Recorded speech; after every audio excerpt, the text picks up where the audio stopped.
Good morning. Patel केळवणी मंडल upper primary girls school में आपनु हार्दिक स्वागत है। छेल्ले आपणे चेप्टर नंबर 6 पूर्ण कर्युं।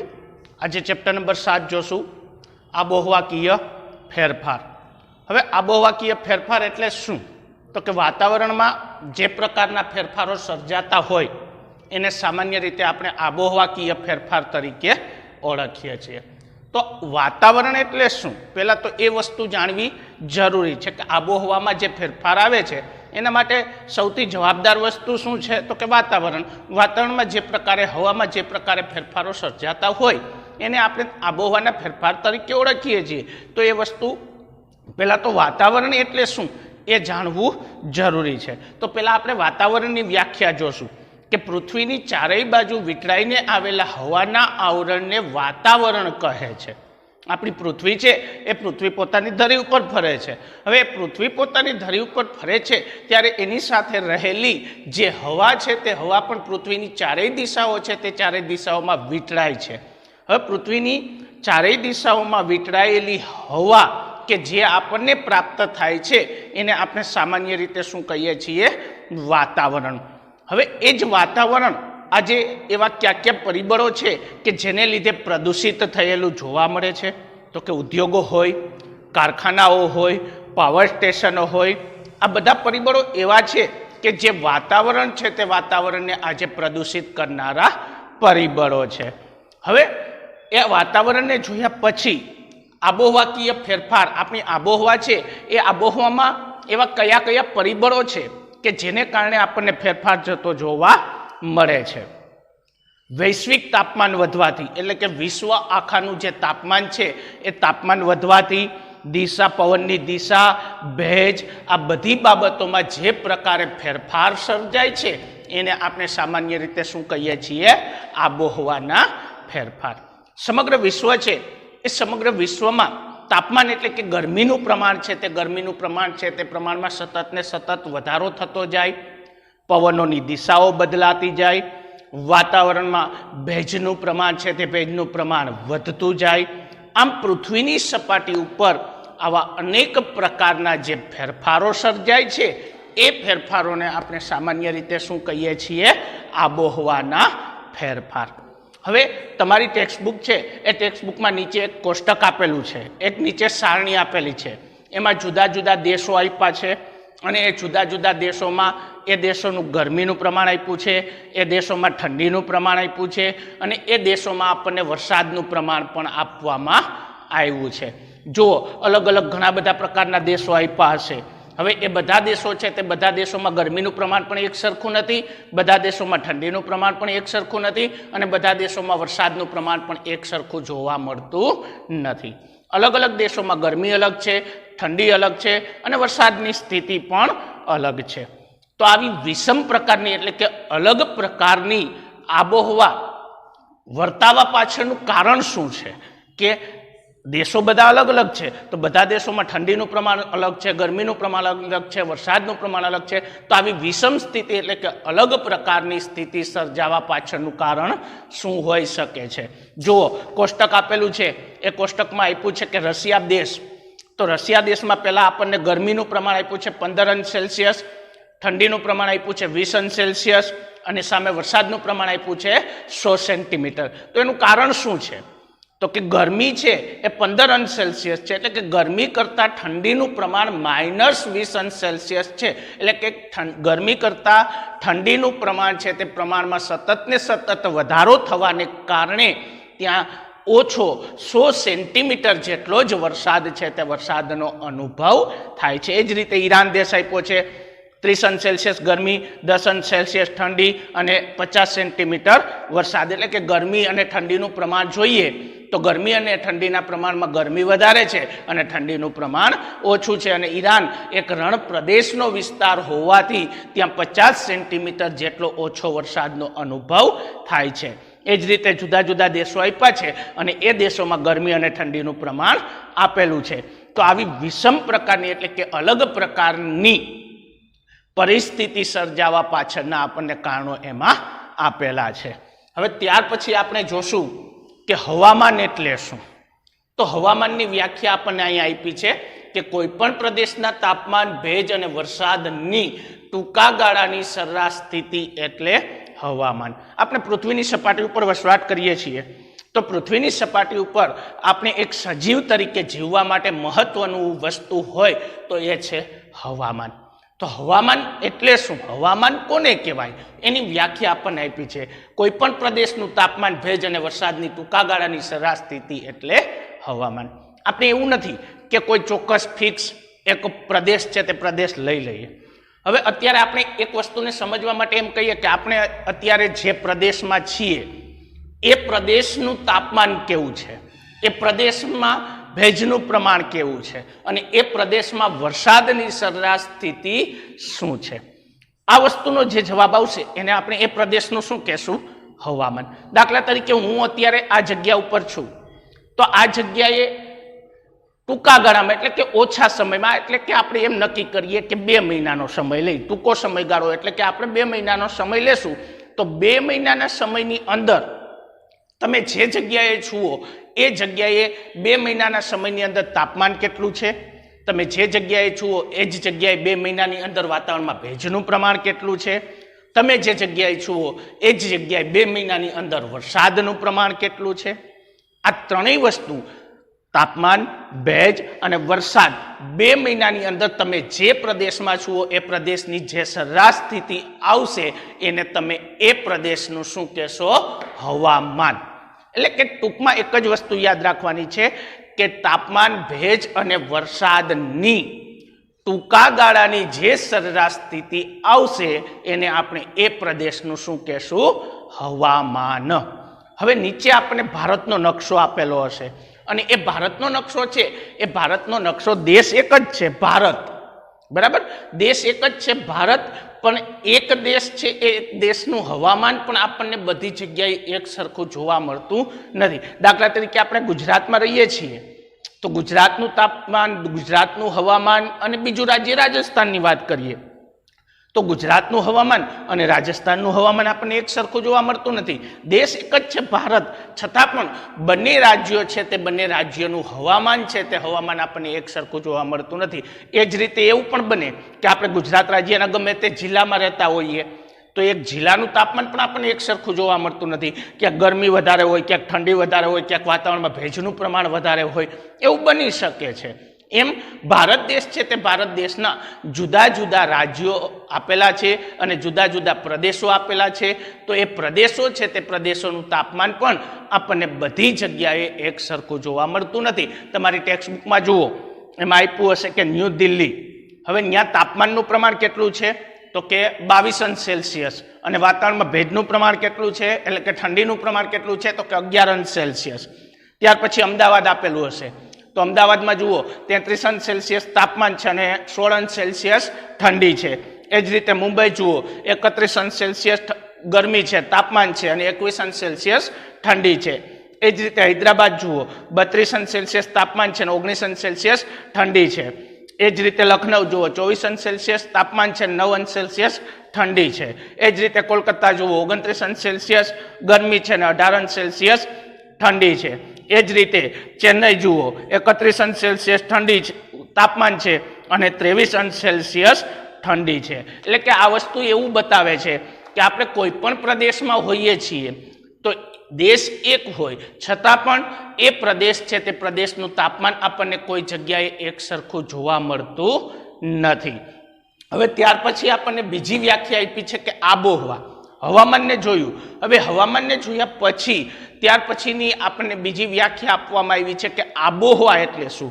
હવામાનની વ્યાખ્યા ક્લિયર થઈ ગઈ કે કોઈ પણ પ્રદેશના તાપમાન, ભેજ અને વરસાદની ટૂંકા ગાળાની સરેરાશ સ્થિતિ એટલે હવામાન. હવે ત્યાર પછી આબોહવા આપી છે, તો આબોહવાની વ્યાખ્યા અને હવામાનની વ્યાખ્યા બંનેમાં કોઈ પણ પ્રકારનો ફેરફાર લાંબો આપણને જોવા મળતો નથી. બે વ્યાખ્યા એક જ છે, પણ આમાં એવું કીધું છે કે કોઈ પણ પ્રદેશના 35 થી વધારે વર્ષોના સરેરાશ તાપમાન, ભેજ અને વરસાદની સરેરાશ સ્થિતિને આપણે શું કહીએ છીએ?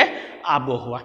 હવામાનમાં આપણને એમ કીધું હતું કે ટૂંકા ગાળાની સરેરાશ સ્થિતિ એટલે હવામાન, અને આબોહવામાં આપણને એમ કીધું છે કે લાંબા ગાળાની સરેરાશ સ્થિતિ એટલે આબોહવા. આપણને આમાં એમ કીધું છે કે કોઈ પણ પ્રદેશના 35 થી વધારે વર્ષોના સરેરાશ તાપમાન, ભેજ અને વરસાદની લાંબા ગાળાની સરેરાશ સ્થિતિ એટલે આબોહવા.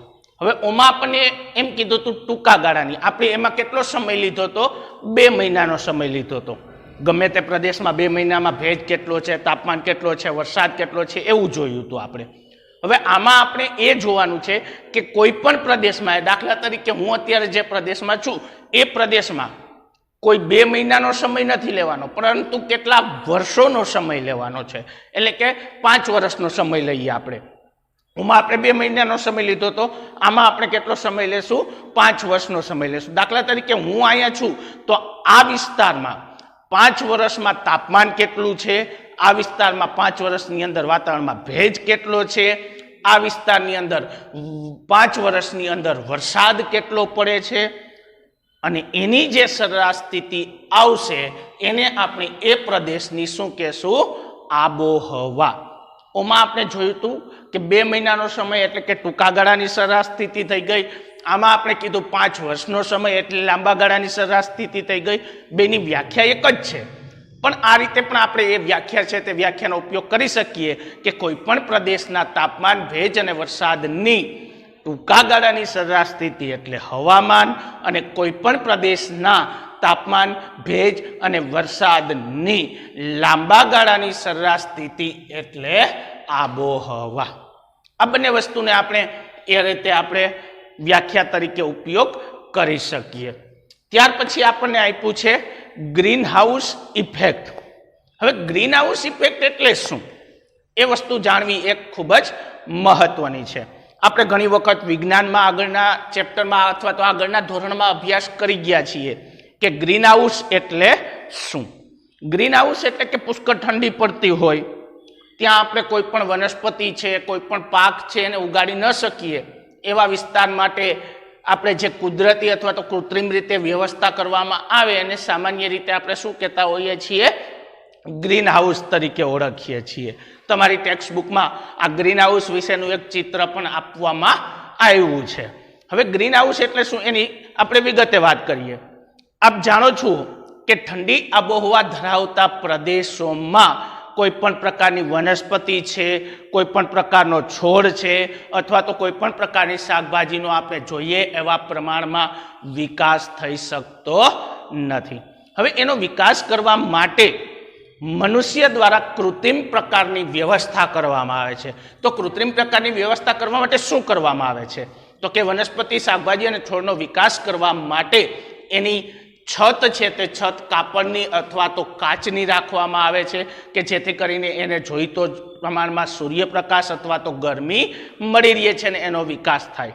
હવે વાત કરીએ કે જ્યાં ઠંડી આબોહવા છે, દાખલા તરીકે વાત કરીએ ભારત દેશ છે, તો ભારત દેશ કયા કટિબંધમાં આવેલો છે? તો કે સમશીતોષ્ણ કટિબંધ. કટિબંધ મુખ્ય 3 છે: શીત કટિબંધ, સમશીતોષ્ણ કટિબંધ અને ઉષ્ણ કટિબંધ. હવે જ્યાં પુષ્કળ પ્રમાણમાં ઠંડી પડતી હોય એ વિસ્તાર કયા કટિબંધમાં આવશે? શીત કટિબંધમાં.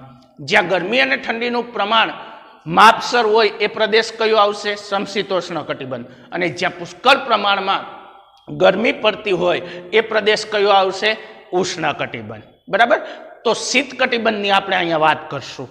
શીત કટિબંધ એટલે કે જ્યાં પુષ્કળ પ્રમાણમાં ઠંડી પડે છે. હવે શીત કટિબંધનો વિસ્તાર એવો છે કે જ્યાં પુષ્કળ પ્રમાણમાં ઠંડી પડે છે.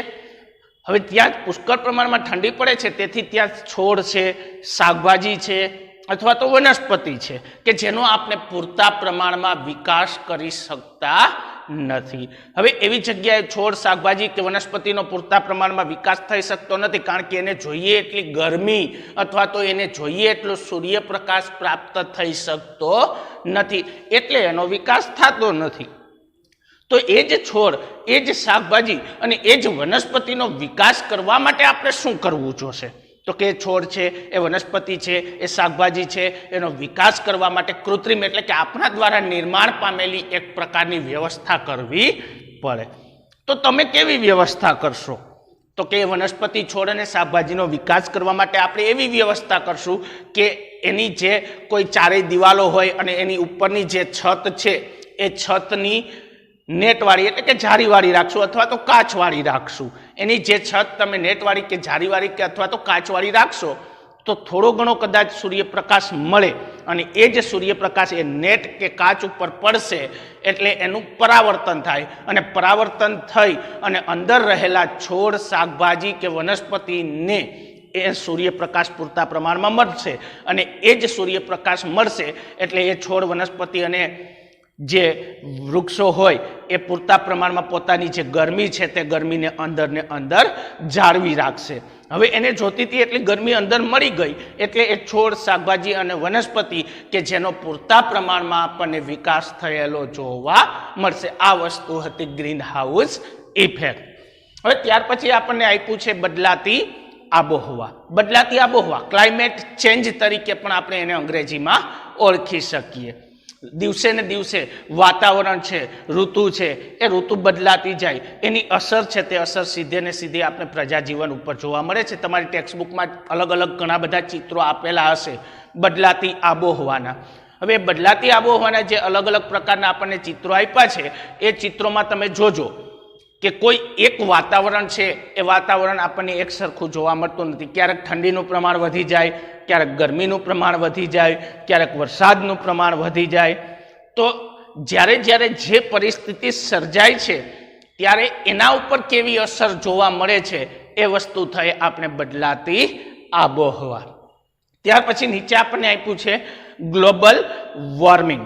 ગ્લોબલ વોર્મિંગ એટલે શું? તો સામાન્ય રીતે એનો ગુજરાતી અર્થ આપણે એવો કરી શકીએ કે વૈશ્વિક તાપ વૃદ્ધિ, વિશ્વ આખામાં વધી રહેલું તાપમાનનું પ્રમાણ, એનો આપણે સામાન્ય એવો ગુજરાતી શબ્દનો અર્થ કરી શકીએ. હવે તો પહેલા ગ્લોબલ વોર્મિંગ એટલે શું એની વ્યાખ્યા જાણવી જરૂરી છે. ગ્લોબલ વોર્મિંગ એટલે કે પૃથ્વીના વાતાવરણને ગરમ કરનારી ગ્રીન હાઉસ ઇફેક્ટ એટલે ગ્લોબલ વોર્મિંગ. પૃથ્વીની સપાટી ઉપર સતત ને સતત તાપમાન છે, સતત ને સતત ગરમી છે, એમાં જે વસ્તુ છે તે વસ્તુ વધારો કરે છે એને આપણે સામાન્ય રીતે શું કહીએ છીએ? Global warming. તો પૃથ્વીની સપાટી ઉપર વધી રહેલા તાપમાનમાં વધારો કરનારી ગ્રીન હાઉસ ઇફેક્ટ એટલે ગ્લોબલ વોર્મિંગ એવો શબ્દ થઈ ગયો. અત્યારનો જે સમયગાળો તમે જુઓ, વિશ્વ આખામાં પૃથ્વીની સપાટી ઉપર તાપમાન છે તે તાપમાનમાં સતત ને સતત શું થતું જાય છે? વધારો થતો જાય છે. કારણ કે ઓઝોન વાયુ છે એ ઓઝોન વાયુનું પ્રમાણ ઘટતું જાય છે અને ઓઝોન વાયુનું પ્રમાણ ઘટવાને કારણે પૃથ્વીની સપાટી ઉપર તાપમાનનું પ્રમાણ છે તે તાપમાનનું પ્રમાણ વધતું જાય છે. કારણ કે ઓઝોન વાયુ શું કરે છે?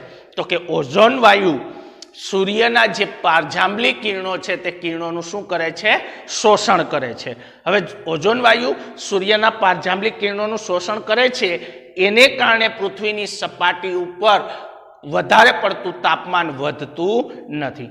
પણ આ જે વાતાવરણમાંથી આ ઓઝોન વાયુ છે તે ઓઝોન વાયુનું પ્રમાણ ધીમે ધીમે ઓછું થતું જાય છે અને ઓઝોન વાયુનું પ્રમાણ ધીમે ધીમે ઓછું થતું હોવાને કારણે પૃથ્વીની સપાટી ઉપર તાપમાન છે તે તાપમાનમાં સતત ને સતત વધારો થતો જાય છે અને એને જ આપણે કહીએ છીએ ગ્લોબલ વોર્મિંગ. હવે વાત કરીએ કે ગ્રીન હાઉસ ઇફેક્ટ એટલે શું? ગ્રીન હાઉસ ઇફેક્ટની વાત તો આપણે સમજી લીધી, પરંતુ એની વ્યાખ્યા જોઈએ.